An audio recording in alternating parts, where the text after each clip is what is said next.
Y'all should already know what book I'm about to talk about next.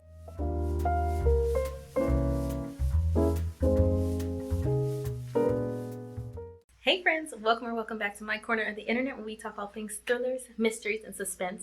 And in today's video, I'm going to be talking about my top 5 reads of 2024. Before we get into this video, you guys know I always have a candle burning in the back, and it's usually my Smells Like She's Reading a Psychological Thriller. Well, that one finally burned.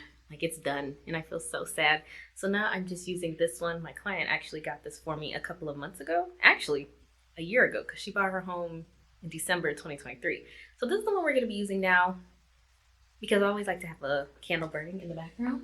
And I need to get another one of those candles, but that lady on Etsy, she doesn't have a shop anymore. So I'm like, I didn't like some of the other people's, but I'm going to find another one soon. But yeah, anyways, let's get into it. I hope you guys can hear me because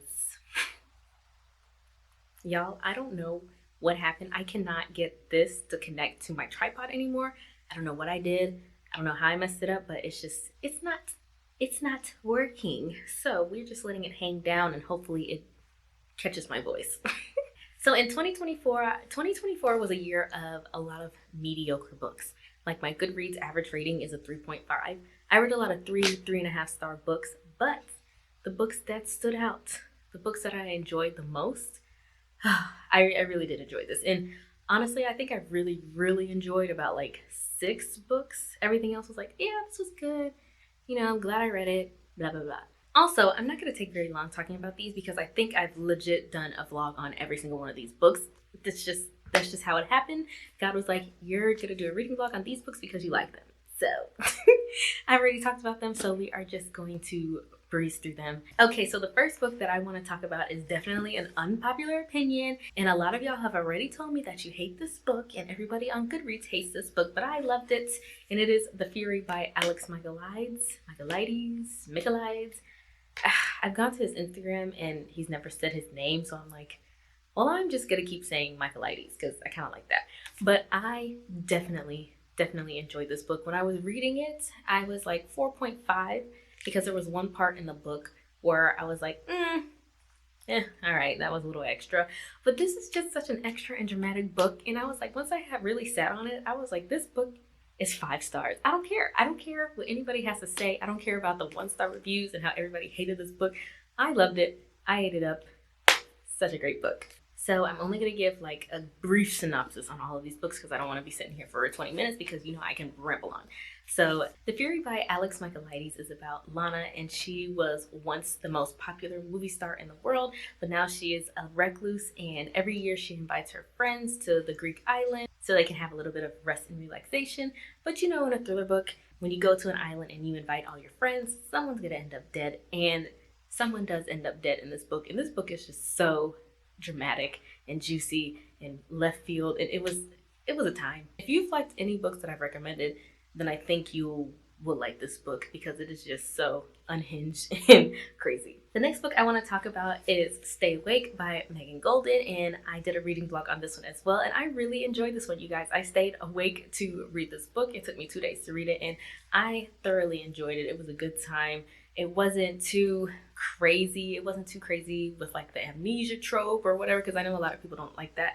But I really enjoyed this. I definitely recommend it, and I am so excited to get into more Megan Golden books in 2025.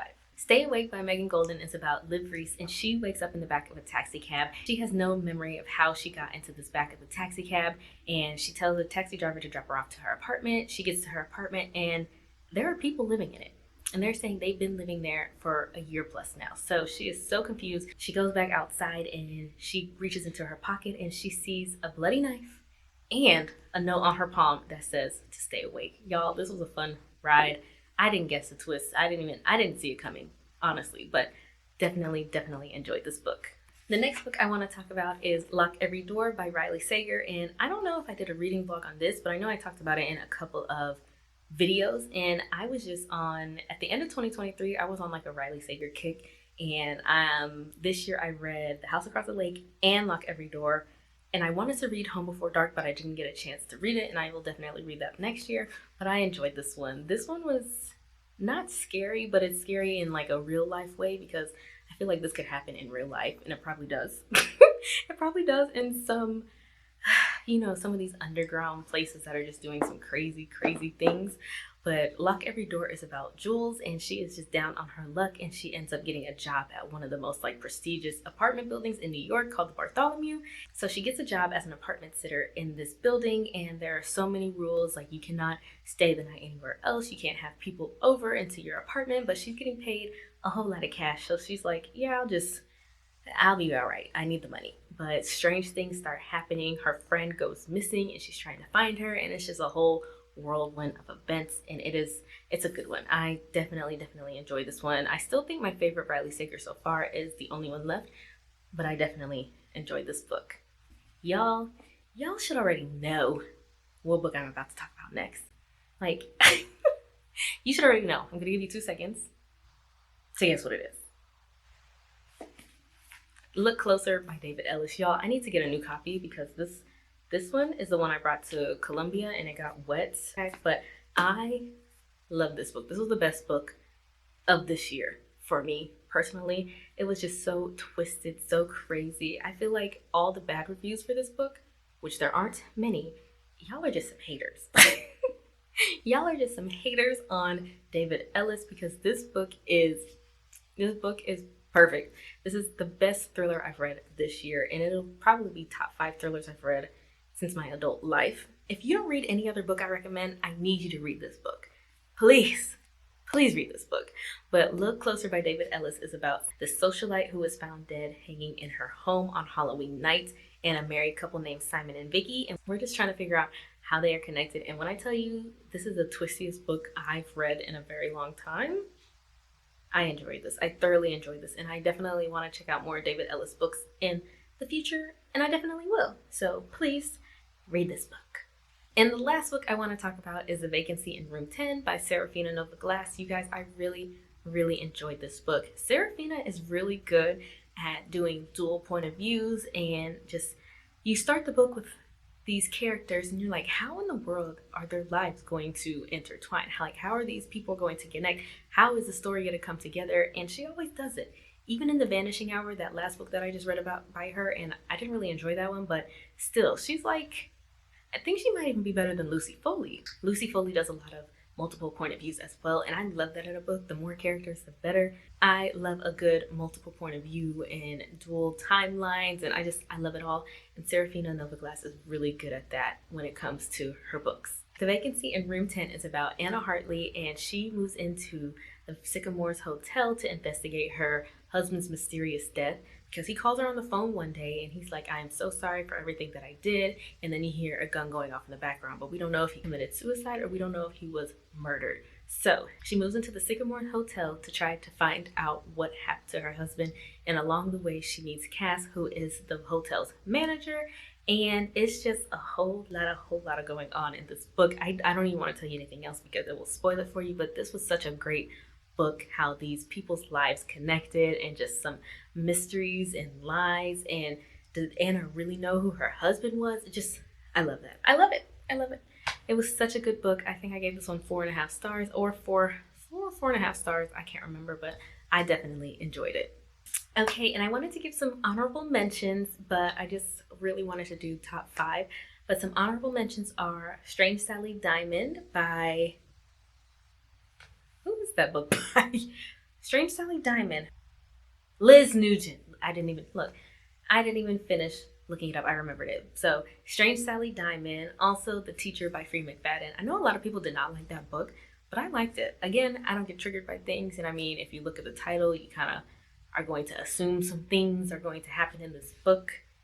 So I don't know why some people were just so disturbed. I mean, I don't know. It was just like a Lifetime movie, and I used to love watching Lifetime movies with my mom. The next honorable mention is Good Bad Girl by Alice Feeney. That one wasn't necessarily thriller to me. It was more like of a mystery, but I definitely enjoyed it, and it was different from all the other books that she's written. So those are the 3 honorable mentions I have, and I definitely had a mediocre reading year, but I also had some 5-star great books that I had as well. And I read 34 books this year. Was it 34 or 36? I don't remember how many physical and how many were audio, but I definitely enjoyed it. Next year, okay, I don't remember what I was saying. I think I was talking about my reading goals, but my reading goals for 2025, I think I want to do, I did 34 this year. Y'all are probably like, how are you trying to be a booktuber and you only read 34 books? And actually, mine is the only. If I read 5 books, that's an accomplishment. So, but I think I want to increase it. I might do 52 because that's a book a week, and I think I can do that. So I think I'm gonna do 52 books. Oh boy. That sounds like a lot because y'all know I'm a reader. Like when I get in my moods, I can sit there and read. But then there are some days where I want to watch YouTube. I want to be outside. I want to be where the people are. I want to be in my bed just binge watching novellas on Netflix. So I'm a reader. I am. But I don't read 8 books a month. So I don't know. Yeah, I'm gonna make it happen. I'm gonna read 52 books next year. I'm gonna rely on audiobooks as well because you guys said we count those. So that's what we're gonna do. Okay, so, and I think out of those 52 books, I think I want only like 5 to be books that are outside of my normal genre. So I think I want to read historical fiction next year, literary fiction, and maybe a little romance or two. I have That Ugly Love by Colleen Hoover, so I think I might read that next year. But I just want to branch out a little bit. Just a little bit because I love thrillers over here. Love them. I love them. But anyways, yes, you guys, that is my reading goal for next year. My YouTube channel goal for this channel, I think I want to reach 5,000 subscribers by the end of 2025. If I post consistently, when I post consistently, at least 1 video a week, I'm pretty sure I can make it there, but y'all know. Y'all know, it is what it is. I get in my moods where I record. I will literally record and then it takes me forever to edit and then I just don't do it. So it's a vicious cycle, but I'm going to do it. I'm going to do vlogs, more sit down videos. Everybody loves, it seems like more people love the sit down videos versus the vlogs, but I love a good vlog. But sit down videos are much easier to film and record and edit. I can do that in a day. Vlogs, absolutely not. Can't do that. But anyways, thank you guys so much for watching. I hope you guys have a happy new year. It is December 31st. I'm praying I can get this uploaded by January 1st so you guys can see it. And cheers to more consistency, more good books, and just more life. So thank you guys. I love you guys, and thank you so much for watching, and I'll see you in the next one.